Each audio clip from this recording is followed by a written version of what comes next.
Korea's leader Kim Jong-un has expressed condolences on the death of Lee Il-sung, who died from lung cancer over the weekend. Lee was Marshal of the Korean People's Army. According to the Korean Central News Agency on Monday, the communist leader visited the mortuary where Lee's body was held on Sunday. A state funeral is planned for Wednesday. Lee held numerous key posts in the KPA and was appointed Marshal of the North's military in 1995. Pyongyang has released the composition of the official 170-strong funeral committee, but the list doesn't include Chae Ryong-hae, the Secretary of the Workers' Party of Korea, raising speculation about his fate. South Korea's Unification Ministry said on Monday it will analyze the list to see if there are any changes to the communist regime's power hierarchy, and added it is unusual for Chae not to be listed. Chung Seung-chang, a senior researcher at the Sejong Institute, says Chae may have been ousted from the party. Chung says there are also other changes in the North's hierarchy and points to the director of the Korean People's Army, Hwang Byung-seo, who seems to have moved up one rung on the ladder to become third highest in the communist regime's hierarchy. Kim Hyun-bin, Aria News.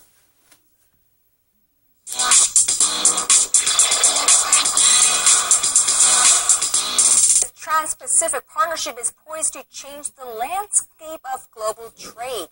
Led by the U.S. and Japan, the deal will eventually open up the trade floodgates for its 12 member nations. But what influence will it have on those non-members of the mega deal like Korea and its exporters? Our Shin Se-min gives us a rundown. The Trans-Pacific Partnership, or TPP, is a multinational trade agreement, dubbed the world's largest free trade deal. The trade pact makes up for more than a quarter of the world's trade volume, covering a combined population of nearly 800 million. Now, looking at this map, the pact involves a total of 12 countries, including some of the world's largest economies like the US and Japan, and then you have Malaysia, Vietnam, and 8 other countries on the Pacific Rim. All, when combined, account for some 40% of the entire global economy. Taking a closer look, Korea is not included. The Korea Trade Investment Promotion Agency says Korean manufacturers in the automobile, auto parts, electronics, and display sectors will suffer, losing price competitiveness in the global trade market. Local firms involved in the oil, chemicals, and construction industries will also be put at a disadvantage. And if Korea were to join the pact, experts say the country's annual trade balance could increase by up to $300 million and reap production effects worth over $800 million. Still, others say there's no need for Korea to join, as it is already in bilateral trade deals with 10 of the 12 TPP countries. And those countries account for 75% of the world's GDP. Earlier this month, a full report on the TPP deal was released, and the level of market liberalization was found to be very similar to the free trade agreement between Seoul and Washington. It's still uncertain whether the Korean government is mulling the possibility of joining the pact in hopes of becoming the 13th TPP member nation. Thanks, Semin, for that. Should Seoul join the U.S.-led multilateral trade pact, and if so, when would be the best time? Well, joining us live in the studio to break down the pros and cons is Lee Jae-min, Professor of International Law at Seoul National University's School of Law. Professor Lee, welcome to the program. Thank you. Now, after reading through the all 6,000 pages and the fine print of it, the Korean government said that this mega trade deal doesn't look a whole lot different from the Korea-U.S. free trade deal. Now, what is your takeaway from it? What's your impression? Thank you. Well, this is, again, another FTA. So in that respect, there are similarities between this one and the previous FTAs as well. But at the same time, this FTA is quite different. As we call it, is a mega FTA of 12 nations. And in particular, this FTA introduces new rules and new norms of international trade. So this is, in a sense, this is a platform for new trade rules of the global community.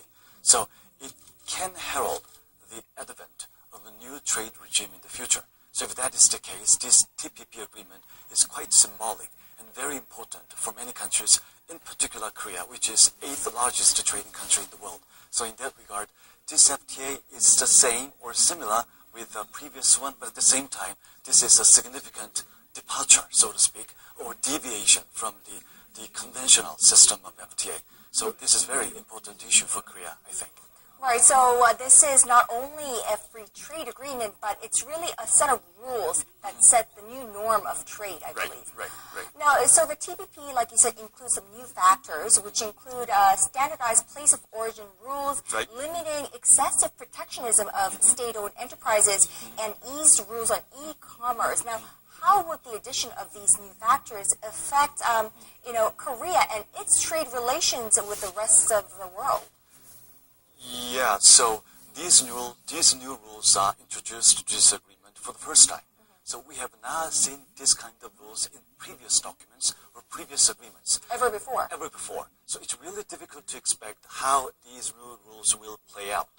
So, so the difficulty of understanding this TPP agreement is how other countries will implement these new rules, which have been adopted for the first time, and how other countries will implement these new rules domestically.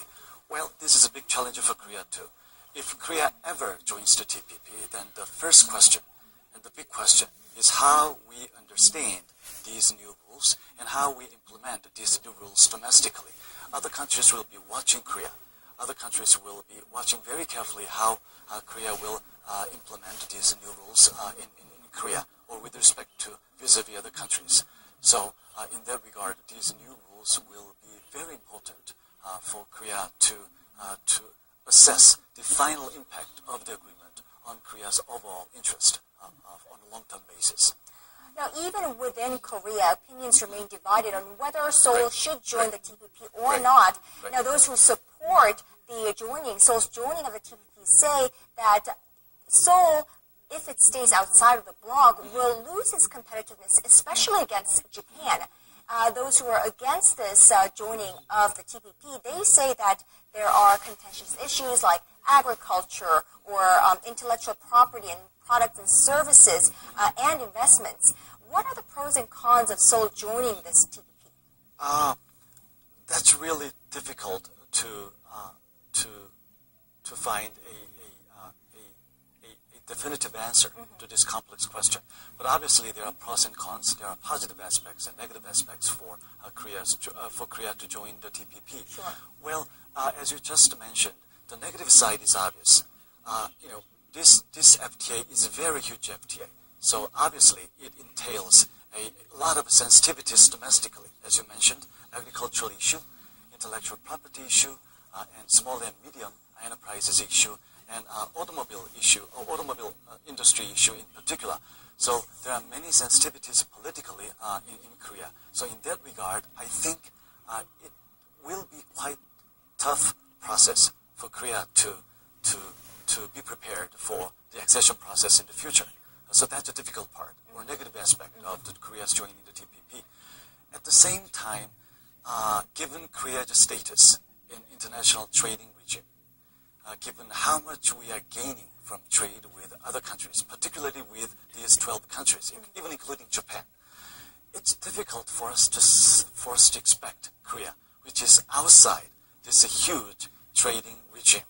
So I think it's a matter of time for Korea to join the TPP or any other mega FTA for that matter with other name, with other countries in the future, given again Korea's status in the international trading regime.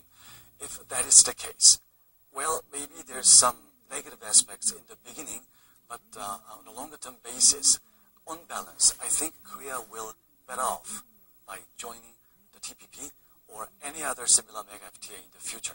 Sure. South Korea was initially invited to join in on the TPP negotiations table by the U.S. after the successful conclusion of the Korea-U.S. FTA, which is back in 2010, I believe.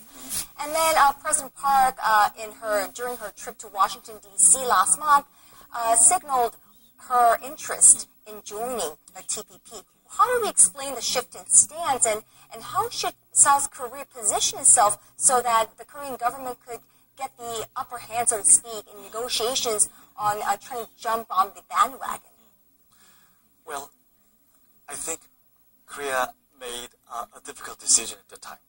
But in retrospect, I think Korea should have participated in the negotiation early on, given all the the outcome of the negotiation, as we see from the text. Again, there are many new rules, many new developments, and we are not really privy to the information because we have not participated in the negotiation, which is